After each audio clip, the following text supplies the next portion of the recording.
अ, आज मैं आपसे एक बात शेयर करना चाहता हूँ कि जैसे मैं अपने आप को एक ट्रैवलर मानता हूँ और मतलब मैं मानता हूँ कि मैं ट्रैवलर हूँ। मैंने कई सारी ट्रैवलिंग करी है, पर मैं अपने आप को टूरिस्ट नहीं मानता और मैं दूसरों को भी बहुत जल्दी ट्रैवलर नहीं मानता। तो मुझे बड़ा अजीब लगता था कि यार ऐसा क्यों आप दूसरों को नहीं मानते हो ट्रैवलर।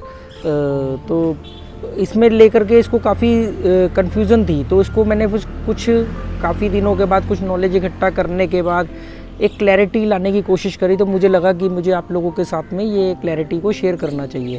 तो जैसे टूरिस्ट और ट्रैवलर ये दो अलग शब्द हैं, इन दोनों के अलग मतलब है, पर जनरली ये इतने मिलते जुलते लगते हैं कि कब टूरिस्ट अपने आप को ट्रैवलर मान लेते हैं या कुछ ट्रैवलर अपने आप को टूरिस्ट मान लेते हैं।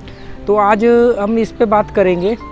और तो एक वीडियो आपको लगे कि काम का है तो चैनल को सब्सक्राइब कर देना और वीडियो को लाइक कर देना।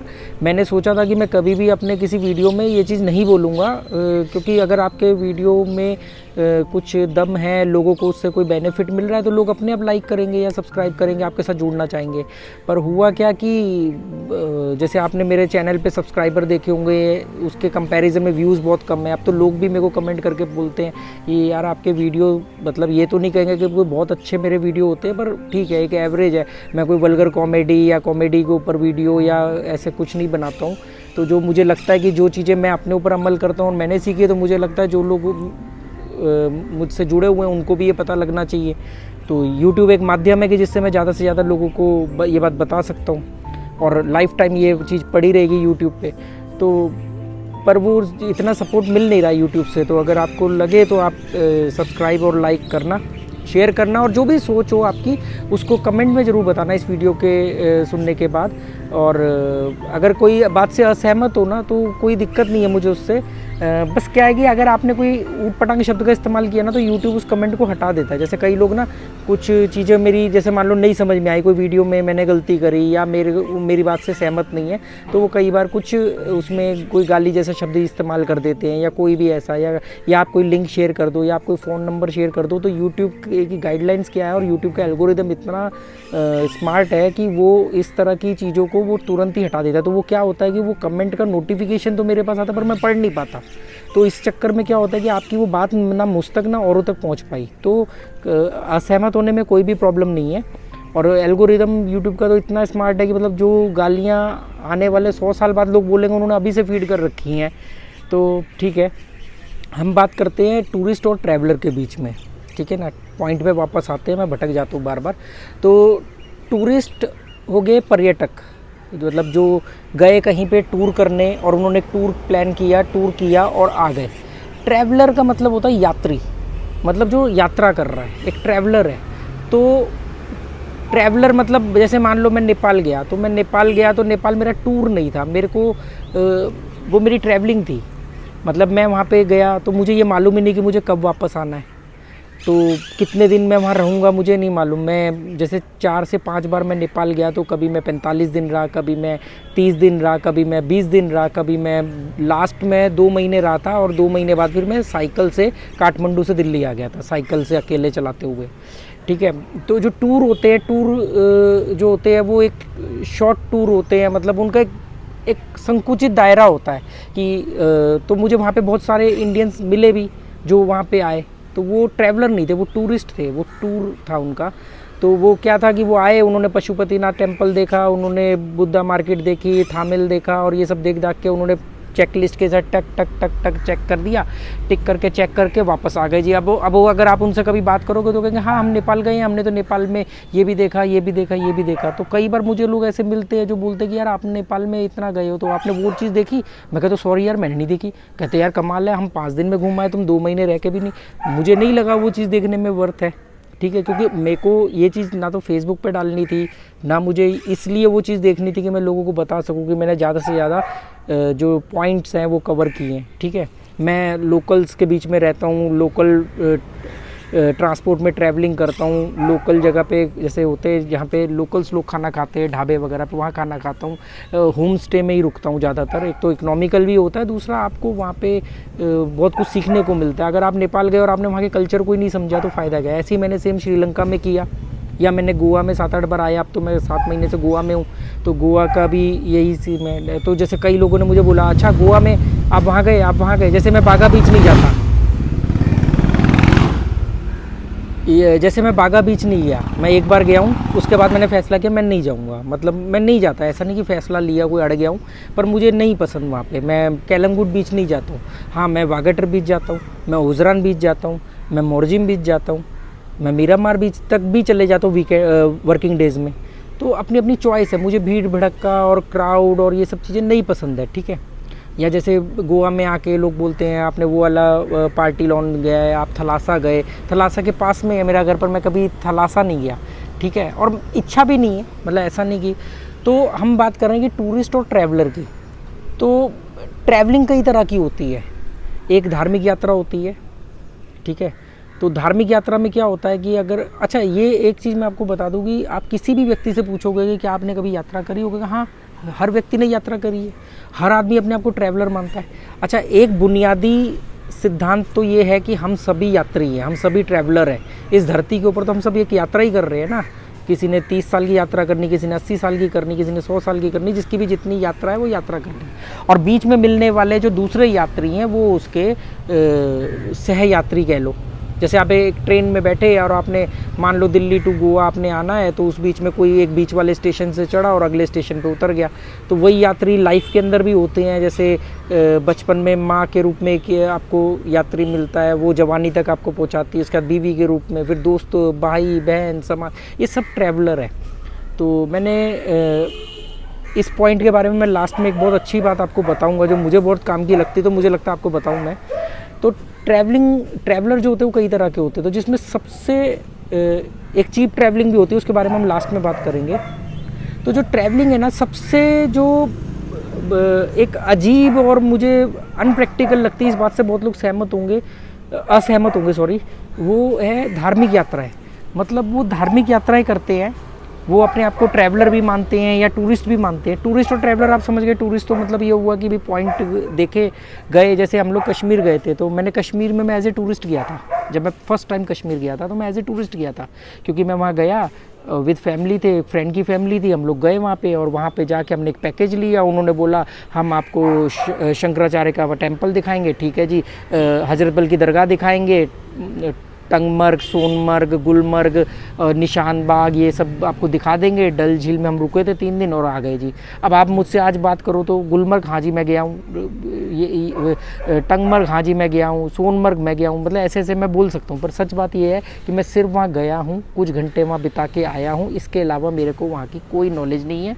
ना मैं वहाँ लोकल्स के साथ रहा हूँ, ना मैं वहाँ मिक्सअप हुआ हूँ, ना मैंने वहाँ पे कोई बहुत दिन रह के लोकल फूड, लोकल ट्रेडिशन को समझा है। तो ये मैं टूरिस्ट था उस समय, ठीक है। अगर मैं आज जाऊं, जैसे मैंने अपनी कश्मीर से कन्याकुमारी वाली साइकिल जर्नी में मैंने कश्मीर से यात्रा शुरू करी, तो मैं कोई गोल लेके नहीं गया था कि मुझे इतने दिन में पूरा करना है। तो मैं वहाँ कश्मीर में 2 दिन रुक गया। हालांकि श्रीनगर साइड में नहीं गया, क्योंकि उस समय 370 हटी थी धारा जो है वो 2 महीने पहले, तो थोड़ा सा रिस्की मामला था। तो ट्रैवलिंग में जो सबसे जो चौंकाने वाली ट्रैवलिंग मुझे लगती है और अजीब लगती है वो है धार्मिक यात्राएं। धार्मिक यात्राओं में मुझे को आप देखो कि एक संकुचित मानसिक, आप इसको बड़े ध्यान से समझना। मेरा एक ही शौक़ है नए नए लोगों से मिलना, और अगर वो लोग मेरे लेवल या मेरे से ऊपर के लेवल के तो मैं उनसे मिलता हूँ, अदरवाइज़ मैं उनको अपनी लाइफ और अपने सारे प्लेटफॉर्म से ब्लॉक करता हूँ। क्योंकि मुझे लगता है कि जब वो सहमत ही नहीं हो पाएंगे, मैं उनकी बात नहीं समझ मतलब मेरे लिए उनकी बातें मीनिंगलेस है, उनके लिए मेरी बातें सिर से ऊपर जा रही है। एक असहमति बहस करने की बजाय इससे बढ़िया अच्छा है कि ना ही बात हो। पर जो लोग मेरे बराबर या मेरे से ऊपर है, जिनको मैं ये मानता हूँ, तो उनके लिए तो मैं उनका बैग पकड़ के भी साथ चलने को तैयार हूँ कि इनसे कुछ ना कुछ सीखने को मिलेगा, और ऐसा मैं करता रहता हूँ, ठीक है। तो जो धार्मिक यात्राएं करने वाले मैं लोगों से मिला, मेरे अपने समाज में, रिश्तेदारी में, अब तो ये सब चीज़ें मैंने छोड़ दी हैं, पर जो भी मेरा समाज था या रिश्तेदारी थी उसमें तकरीबन सभी लोगों ने धार्मिक यात्राएं करी हैं कर रहे हैं और आगे भी अगले 10-20-30 साल तक करते रहेंगे और पिछले 20-30 साल से कर रहे हैं। तो वो धार्मिक यात्राएं कैसी हैं, जैसे कई लोग कांवड़ लेने जाते हैं हर साल। एक मेरे फ्रेंड थे, वो उनका नियम था कि उन्होंने हर साल 31 दिसंबर को वैष्णो देवी जाना है। कुछ ऐसे थे जो हर साल अमरनाथ यात्रा पे जाते थे। कुछ ऐसे थे जो नवरात्रों में पैदल अपने घर से दिल्ली में जो कालका जी मंदिर है वहाँ तक जाते थे। तो इस तरह की कुछ यात्राएं कभी मैंने भी करी हैं, जो कंटिन्यूस होता है ना कि इस दिन ये चीज़ हमने करनी उस टाइप की यात्राएं, 4 धाम यात्रा, ये सब मिले। पर मैंने जब इनसे बात करी, जब मैं इन लोगों को मैंने समझने की कोशिश करी, या जब मैंने भी ऐसी चीज़ें करी तो मैंने अपने आप को समझने की जब कोशिश करी, तो मैंने ये पाया कि इससे मानसिक विकास नहीं हुआ। आस्था पूरी हुई, सेटिस्फेक्शन मिला। कुछ लोग कहते तो सभी लोग हैं, पर कुछ लोगों को ही मैं तवज्जो दूंगा जो कहते हैं मन की शांति, ठीक है जी, वो भी मान लिया। पर जिसे कहते हैं ना कि एक मानसिक विकास, एक खुलापन आना, एक ब्रॉड माइंडेड होना, एक अपने दायरे से बाहर निकल के सोचना, वो कभी नहीं हुआ। क्योंकि आप जिनकी मैं बात कर रहा हूँ वो पिछले 20 साल से मान लो अपना हर नया साल वैष्णो देवी में, तो उनका सिंपल सा फंडा है कि उन्होंने वैष्णो देवी जाना है, 2 दिन पहले या 1 दिन पहले जाना है, पहले से पहले टिकट बुक करानी है, भीड़ भड़क्के में धक्के खाने हैं। अब उनका पैसे आ गए तो वीआईपी जो पूजा का जो है ना कि नीचे से आप बुक करा लो, उसके कुछ पैसे लगते हैं एक्स्ट्रा, और आप ऊपर जाके आपको हॉल में बैठा के आरती आप ले सकते हो, वो कर रहे हैं। मैं कह रहा हूँ कि अगर आप एक बिना बाउंड्रीज़ की एक ट्रैवलिंग कर लो तो आपको इतना कुछ जानने को मिल जाएगा, इतना आपका दिमाग खुल जाएगा। चाहे आप बहुत छोटे और मामूली देश में ही चले जाओ, मामूली शहर में ही चले जाओ, पर आप एक बहुत ज़बरदस्त धार्मिक यात्रा कर लो, जिसे रिलीजियस टूरिज़्म कह सकते हैं हम, तो धार्मिक टूर कर लो। आप जो उस यात्रा से पहले थे वही आप उस यात्रा के बाद रहोगे। आपने 1 जनवरी को आपने दर्शन किया, जिनको भी आप मानते हो, चाहे वो किसी भी धर्म के हो, उसके बाद में आप देखोगे कि आपका सोचने का प्रोसेस जो पहले था और जो बाद में है वही रहेगा। इसमें सिर्फ एक सेटिस्फेक्शन मिलेगा कि हाँ जी हमने आशीर्वाद ले लिया, एक ये तो रहेगा। पर आपको कोई ये यात्रा, पर ये लोग भी अपने आप को ट्रैवलर बोलते हैं, यात्री मानते हैं, और ये यात्रा में बहुत पैसा खर्च होता है, बहुत परेशानियां तक होती है। जिनके पास पैसा है वो लग्जरी तरीके से इस यात्रा को करते हैं। तिरुपति बालाजी आप चले जाओ तो वहाँ पे आपको मालूम होगा कि भी हर लाइनें लगती हैं अलग अलग अमाउंट की। तो ये लोग सवाल नहीं पूछ रहे हैं। तो ये एक जो ट्रैवलिंग है, ये सबसे मतलब ये मेरा अपना मानना है कि ये ट्रैवलिंग को मैं सबसे ख़तरनाक, मतलब नुकसान देने वाली, इकोनॉमिकली भी। देखो आस्था का विषय है तो ऐसा नहीं होगा कि आस्था कि मान लो आप वैष्णो देवी को मानते हो तो आप वैष्णो देवी जाओगे तो आपको आशीर्वाद मिलेगा, और अगर आप अपने घर में रहोगे तो आपको आशीर्वाद नहीं मिलेगा। आप ये बात गलत साबित नहीं कर सकते, ठीक है। फिर वहाँ क्यों जा रहे हो? क्योंकि हम अपने आस्था के लिए जा रहे हैं जी, नज़दीक। क्या ऐसा होता है कि आप जितना नज़दीक जाओगे धार्मिक स्थान के उतना ही आपको ज़्यादा असर मिलेगा? नहीं, ऐसा भी नहीं होता है। आप नहीं साबित कर सकते। सिर्फ अपने मन की सेटिस्फेक्शन है। अब इसमें थोड़ा सा और आप बारीकी में जाओगे तो मन का सेटिस्फेक्शन भी नहीं है। ये एक यात्रा तो करनी थी। मैंने यंगस्टर को देखा तो यंगस्टर क्या है कि अगर मान लो वो बोले कि मुझे गोवा जाना है तो शायद घर वाले परमिशन ना दे, रोक टोक करें। अगर वो बोले कि हमें बालाजी जाना है, हमें वैष्णो देवी जाना है, हमें अमरनाथ जाना है, या कहीं पे भी जाना है, मुस्लिम्स के मेरे को ज़्यादातर नाम मालूम नहीं टूरिस्ट धार्मिक स्थान के, इसलिए मैं उनका नहीं बता पा रहा। तो ऐसा नहीं कि मैं कोई हिंदुओं के लिए बोल रहा हूँ, मतलब मैं हर धर्म के लिए बोल रहा हूँ जिनके मुझे नाम रटे हुए हैं, मैं जिसमें पैदा हुआ तो इसलिए मैं उसके नाम ले रहा हूँ। तो वो लोग क्या करते हैं कि वो वहाँ से आसानी से परमिशन मिल जाती है। अब मैं वैष्णो देवी गया, जब मैंने ये कश्मीर से कन्याकुमारी वाली जर्नी शुरू करी तो मैं कटरा में 1 दिन रुका। तो रात को मैं खाना खाने के लिए कटरा चौक पे गया, वहाँ मार्केट लगती है एक छोटी सी स्ट्रीट फूड की।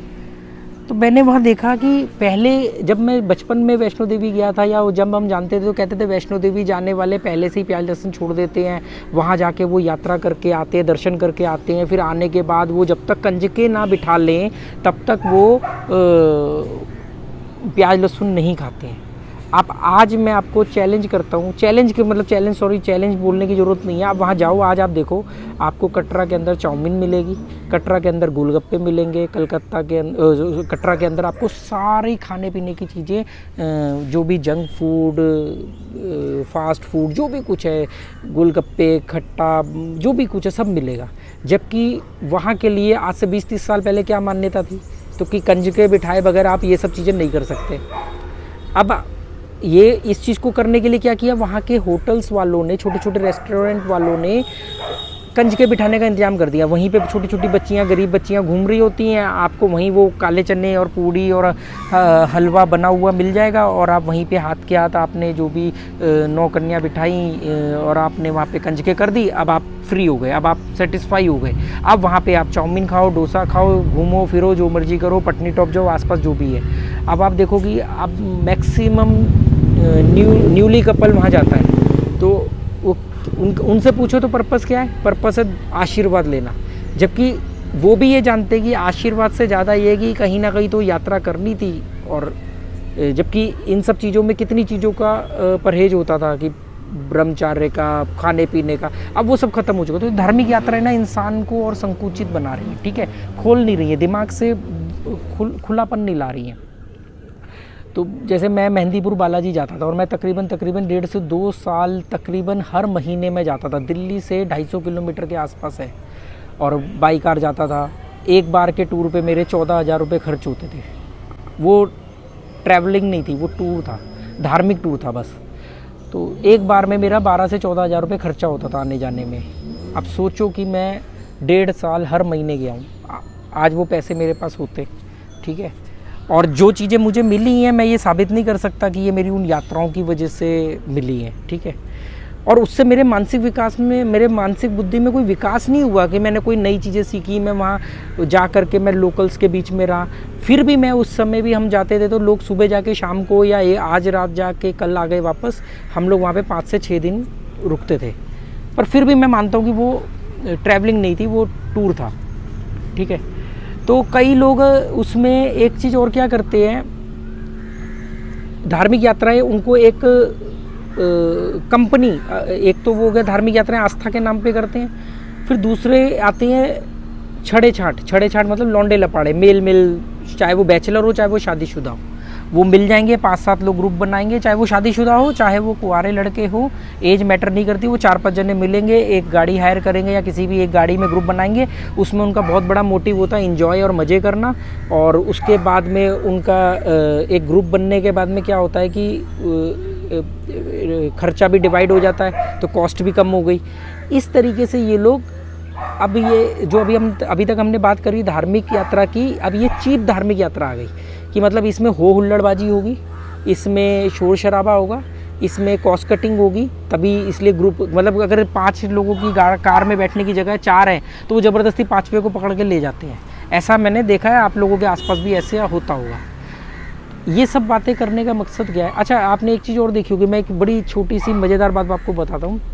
मैंने जितनी भी धार्मिक यात्राएं करी, जो भी, अब तो नहीं करता मैं, अब तो मैं सिर्फ ट्रैवलिंग करता हूँ, अब मैं टूर नहीं करता। जब मैं धार्मिक टूर भी करता था, या अभी भी आप कभी भी किसी होटल में जाना, रूम में बाथरूम के पीछे देखना, आप बाथरूम के दरवाजे के पीछे देखना, आपको नए जो अंडरगारमेंट्स होते हैं, जो स्पेशली मेल के जो बनियान होती है, उसके नए स्टिकर चिपके हुए मिलेंगे।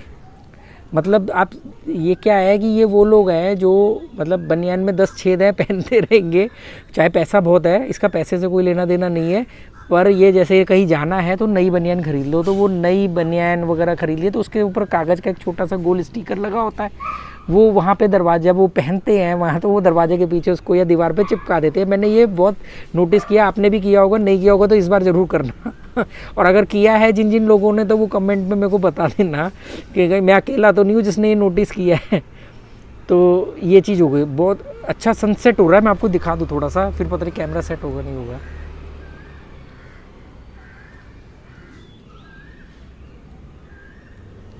पता नहीं कैसा व्यू आया होगा, क्योंकि मेरा कोई हाईटेक कैमरा तो नहीं है, पर फिर भी मैंने कोशिश, 1 मिनट, हाँ, फिर भी मैं कोशिश करी। मतलब बहुत अच्छा अभी तक सनसेट हो रहा है सामने अरेबियन सी में, और बहुत गोल्डन लाइट आ रही है मेरे फेस पे, आपको दिख भी रही होगी।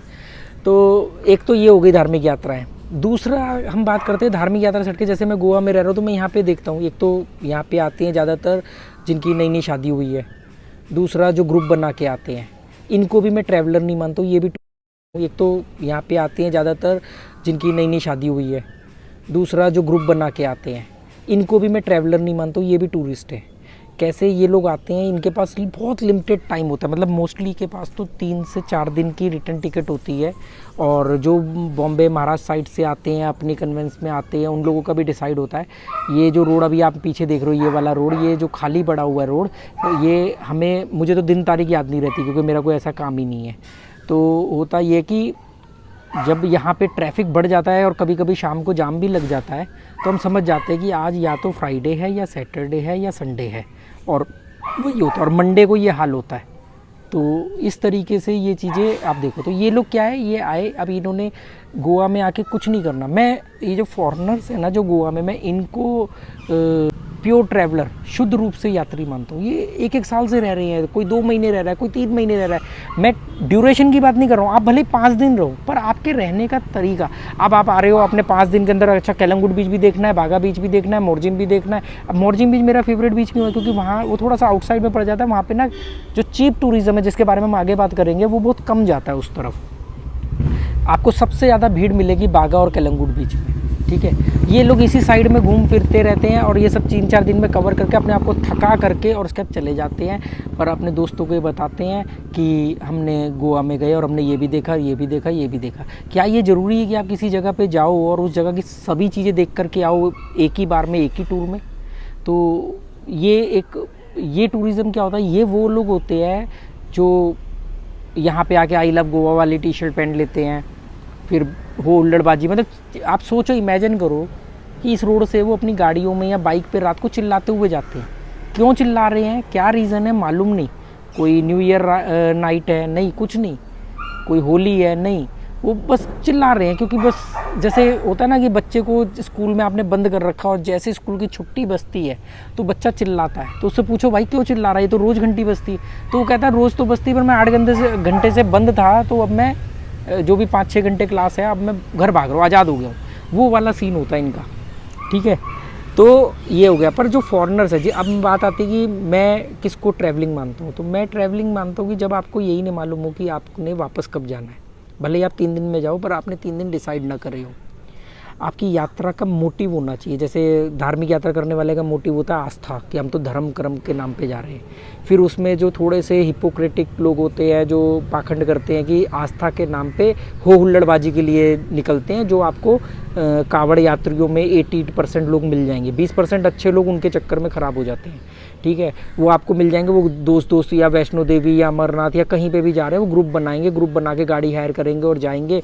और फिर आपको पता है, आपको मिले होंगे ऐसे लोग, ऐसा नहीं कि मैं कोई अलग बात बता रहा हूँ। उसके बाद आता है जो जिनका धार्मिक यात्रा तो नहीं होती, पर वो टूरिस्ट होते हैं। वो उनको होता है कि हम जहाँ पे भी जाएं 3-4 दिन रुकें और ज़्यादा से ज़्यादा पॉइंट कवर करें, ताकि हम उसकी फ़ोटोज़ शेयर कर सकें और हम लोगों को बता सकें और अपने आप को ये बता सकें कि हमने सारी जगह देख ली है।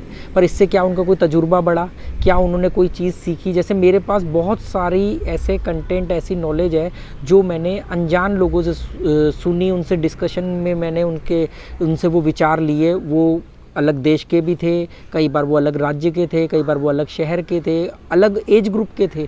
तो क्योंकि मैं उनके साथ बैठा हूँ कंफर्टेबल, तो बात हो रही है, वो अपने विचार रख रहे हैं एक पॉइंट पे, मैं अपने विचार रख रहा हूँ, तो वो चीज़ ये इनके पास इतना पेशेंस नहीं होता है। तो एक ही हो गया। और चीप टूरिज़्म जो है, जिसको लोग अपने आप को ट्रैवलर मानते हैं, उनका तो बिल्कुल ही हाल बुरा है। मतलब उनके तो समझ लो, ना तो उनके पास पैसे होते हैं, मतलब घूमना भी सब जगह है, पैसे भी नहीं है, और बेनिफिट और लग्जरी भी चाहिए।